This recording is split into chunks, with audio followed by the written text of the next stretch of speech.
हम दंगलों में जाते थे और हमारे पास टिकट के भी पैसे नहीं होते थे। तो हम जैसे ट्रेन में एक साइड टॉयलेट होता है और नीचे की साइड में वही लौटने का होता है, तो हम वहाँ पे कपड़ा बिछा के लेटते थे।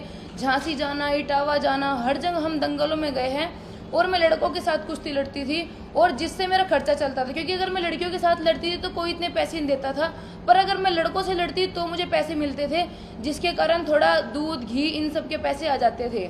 फिर धीरे धीरे ये सिलसिला चलता रहा। 2017 तक मैं लगातार दिल्ली को मैंने 58 मेडल दिए, जिसमें मेरे कितने ही गोल्ड, कितने ही सिल्वर और कितने ही मेरे ब्राउन्ज मेडल है। 2018 से मैंने यूपी में लड़ना स्टार्ट किया था, 2017 के लास्ट में लड़ना स्टार्ट किया था। 2018, 19 में मुझे उन्होंने रानी लक्ष्मीबाई का अवार्ड दिया। 2-3 साल के अंदर ही उन्होंने मुझे रानी लक्ष्मीबाई का अवार्ड दिया। और 2020 में मेरी स्थिति देख के उन्होंने आजीवन मेरी पेंशन बांधी है 20,000 रुपये।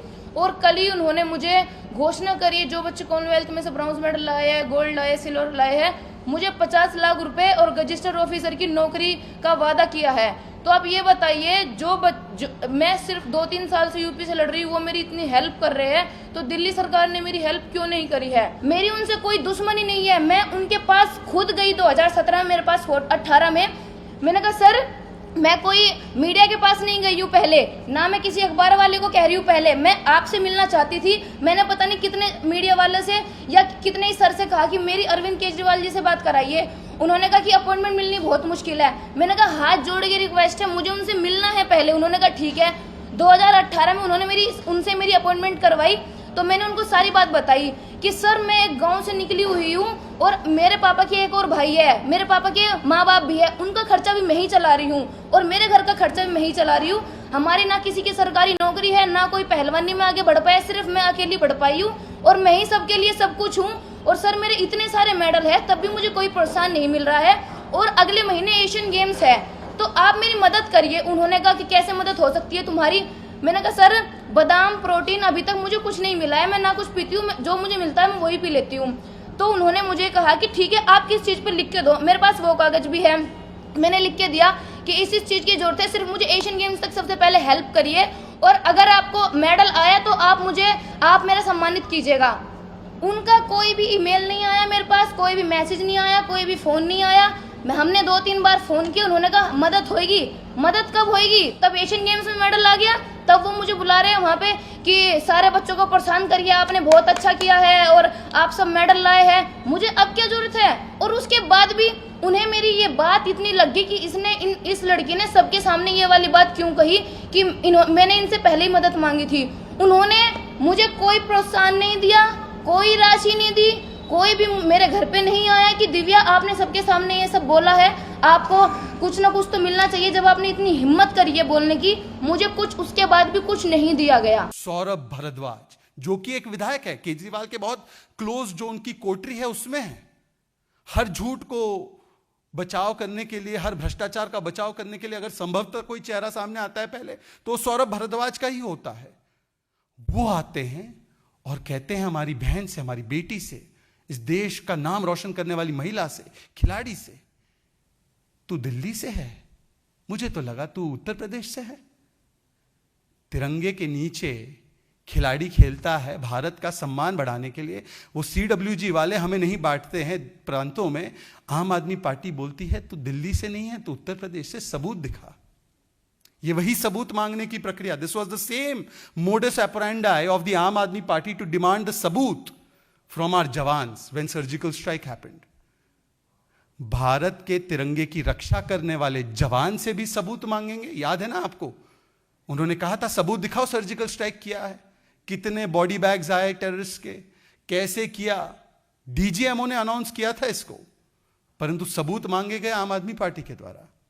और आज जिस भारत की खिलाड़ी ने देश का नाम रोशन किया है, उससे यही आम आदमी पार्टी जो सेना से सबूत मांगती है, तिरंगे के रक्षा करने वालों से सबूत मांगती है, तिरंगे का सम्मान बढ़ाने वाले से सबूत मांग रही है कि तू दिल्ली से है क्या।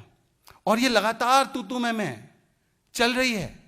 पूरा आम आदमी पार्टी का इंफ्रास्ट्रक्चर उनको ट्रोल कर रहा है। ये खिलाड़ी वर्ग का अपमान है, ये युवाओं का अपमान है और ये तिरंगे का अपमान है, क्योंकि अंततः चाहे सैनिक हो चाहे खिलाड़ी हो, तिरंगे के लिए ही, चाहे मैदान हो या जंग का मैदान हो, वो तिरंगे के लिए ही लड़ रहा है। ये तिरंगे के लिए लड़ाई होती है। स्पर्धा होती है। यह तिरंगे का अपमान है कि दिव्या काकरन से पूछना कि तू कहां से है। और अभी तक केजरीवाल जी विज्ञापन दे रहे हैं, परंतु उनको एक भी बार नहीं हुआ यह ट्वीट करके कह दे Saurabh Bharadwaj this must stop, Saurabh Bharadwaj I do not approve of this, Saurabh Bharadwaj must be sacked immediately from the AAP chief spokespersonship and from every position he holds. This is no way to talk to a spokesperson. एक भी बार नहीं बोला उन्होंने। ये इसलिए नहीं बोला क्योंकि खिलाड़ियों का अपमान, युवाओं का अपमान, महिलाओं का अपमान, यही तो आम आदमी पार्टी की पहचान है, यही तो उनकी असली पहचान। जो अपने आप को दुनिया की सबसे ईमानदार सरकार बताती है और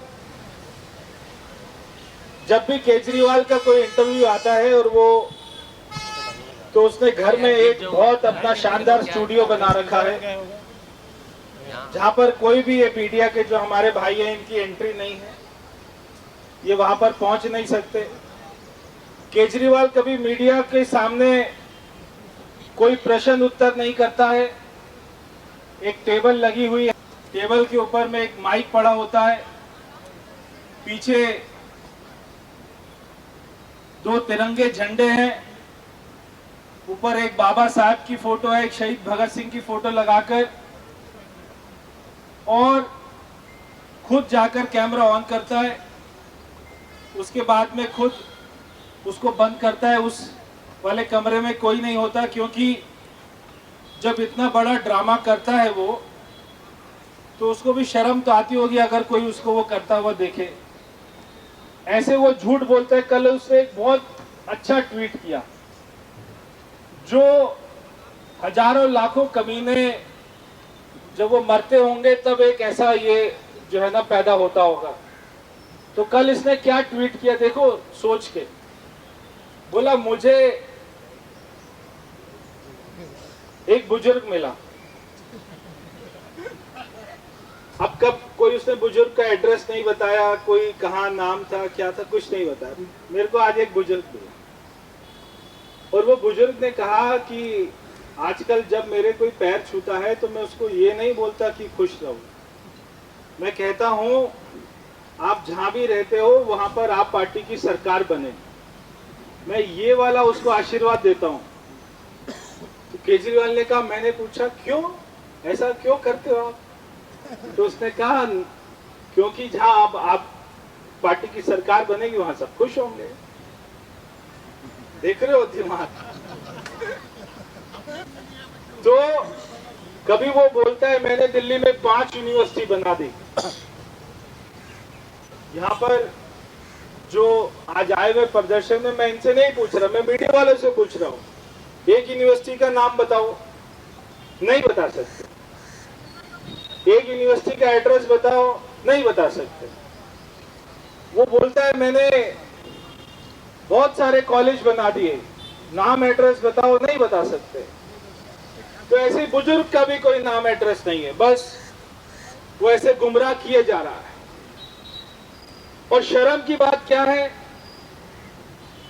जब आज से ठीक 1-1.25 साल पहले दिल्ली में कोरोना की दूसरी वेव थी, देश में दिल्ली में सारे लोग बिल्कुल ऐसे दम तोड़ रहे थे जैसे कि कोई खांसी जुकाम होता है, ऐसे लोग अपना दम तोड़ रहे थे। दिल्ली में 23,000 लोग मरे केवल 2 महीने के अंदर में। और जब दिल्ली के मुख्यमंत्री से सब कह रहे थे कि ऑक्सीजन दे दो,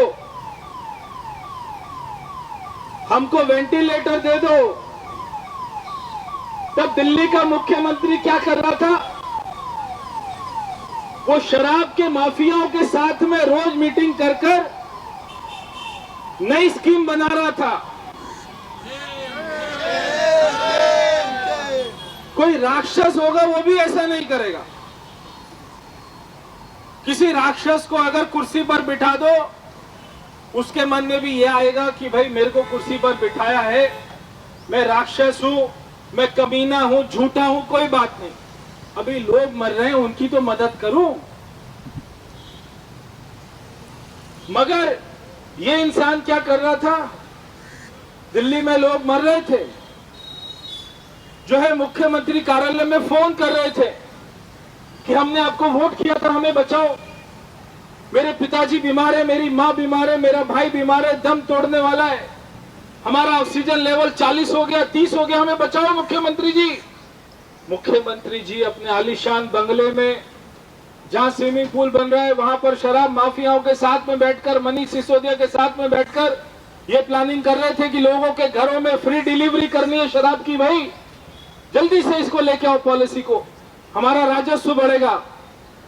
इससे घटिया इंसान भगवान करे उसको जीते जी कीड़े मकोड़े पड़े। केजरीवाल हाय हाय, केजरीवाल ऐसे घटिया इंसान नहीं मिलेगा आपको।